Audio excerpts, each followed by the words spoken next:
है वो आप समझ लीजिए अकबर की देन है। आप लोग जो एकजुट हैं, एक साथ बैठते रहते हैं, ये महान बादशाह अकबर, उसकी सोच अपने समय से 200 साल आगे थी। He was the greatest ruler the world has ever seen, not just India। अपने समय से 200 साल आगे था। अकबर पैदा हुआ था 1542 में और उसका देहांत हुआ 1605 में। उस समय यूरोप में मजहब के नाम पे कत्लेआम हो रहा था। कैथोलिक्स प्रोटेस्टेंट्स को सब बच्चे औरतें सबको मार डालते थे और प्रोटेस्टेंट कैथोलिक को 1572 में सेंट बार्थोलोम्यू मैसेकर हुआ। अगर आपने यूरोपियन हिस्ट्री पढ़ी है, जो फ्रांस कैथोलिक कंट्री है वहाँ 90% कैथोलिक्स थे, 10% प्रोटेस्टेंट्स थे। प्रोटेस्टेंट्स को ह्यूजेनोस कहते थे। तो 1572 में ह्यूजेनोस का कत्लेआम हुआ फ्रांस में। इंग्लैंड में तमाम वो जो ब्लडी मैरी क्वीन थी, उन्होंने कितने प्रोटेस्टेंट्स को जला दिया, जिंदा जला दिया, बर्न्ड एट द स्टेक। उस समय अकबर की नीति थी सुलह ए कुल, यानी universal toleration of all religion, सब रिलीजन्स को बराबर इज्जत दी जाए। देखिए उसकी दीन इलाही पॉलिसी तो फेल हो गई। दीन इलाही जो उसने कॉमन रिलीजन बनाने की कोशिश की वो तो फेलियर थी, मगर जो दूसरी पॉलिसी थी सुलह कुल, it was a great success. Universal toleration of all religions, सबको बराबर इज्जत दो। हिंदू को बड़े बड़े पोस्ट पे अपॉइंट किया गया। Raja Todarmal finance minister of India, आप समझ सकते हैं, Birbal, Man Singh commanders in the army, highest post पे रखा गया, सबको बराबर इज्जत दी गई। और इसी पे चल रहा है। इन्हें Akbar is the creator of modern India. आप जो हैं आज वो अकबर की देन है, उसी पे चल रहा है हिंदुस्तान। और उसी नीति को आगे बढ़ाया पंडित जवाहरलाल नेहरू और उनके कोलीग्स ने, जिन्होंने एक मॉडर्न सेकुलर कॉन्स्टिट्यूशन बनाया जिसमें फ्रीडम ऑफ रिलीजन, सबको बराबर, इक्वालिटी, लिबर्टी, ये सब दिया। इसी के इधर क्या होता है, कोई भी बॉम्ब ब्लास्ट होता है,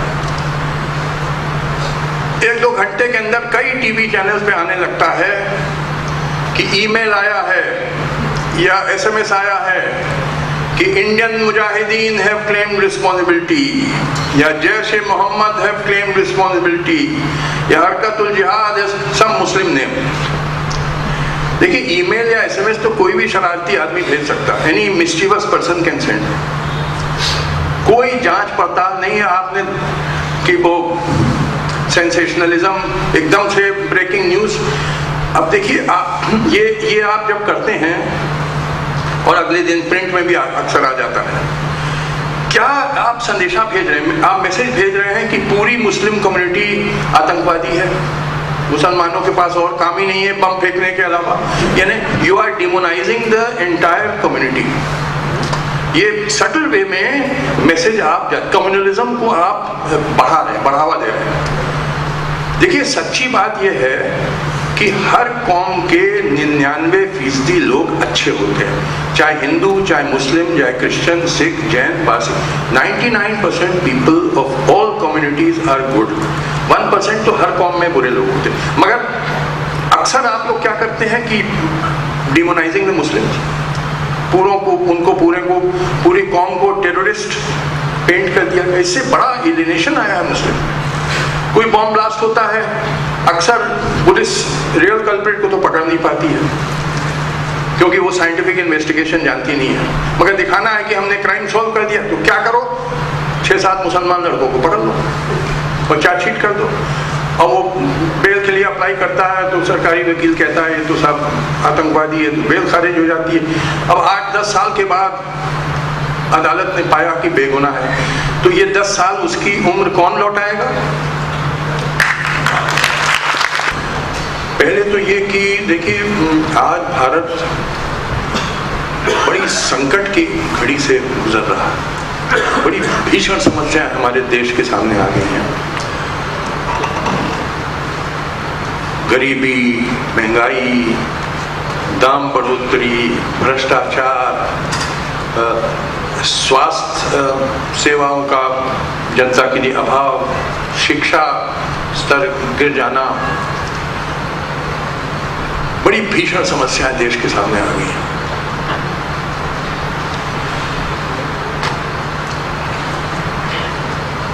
इन सब से निजात पाने के लिए बहुत ज़रूरी है कि पहले हम लोग अपना देश भारत को समझें, क्योंकि बहुत कम लोग जानते हैं भारत है क्या। आप लोग सब भारतीय हैं, मगर अगर आपसे पूछे भारत क्या है, शायद ही कोई बता पाएगा। तो मैं आपको बताना चाहूँगा।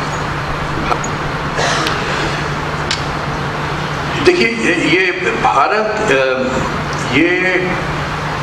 It is a country of immigrants. Bharat में लोग जो रह रहे हैं, हम शायद आप लगभग सभी लोग, आपके पूर्वज यहाँ के निवासी नहीं थे, ये बाहर से आए थे।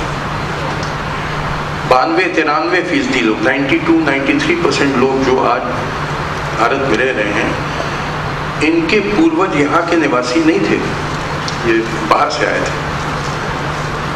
यहाँ के जो मूल निवासी थे वो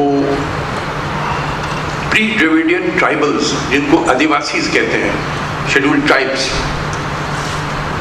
वो यहाँ के मूल निवासी थे। वो मुश्किल से 7-8% ही रह गए।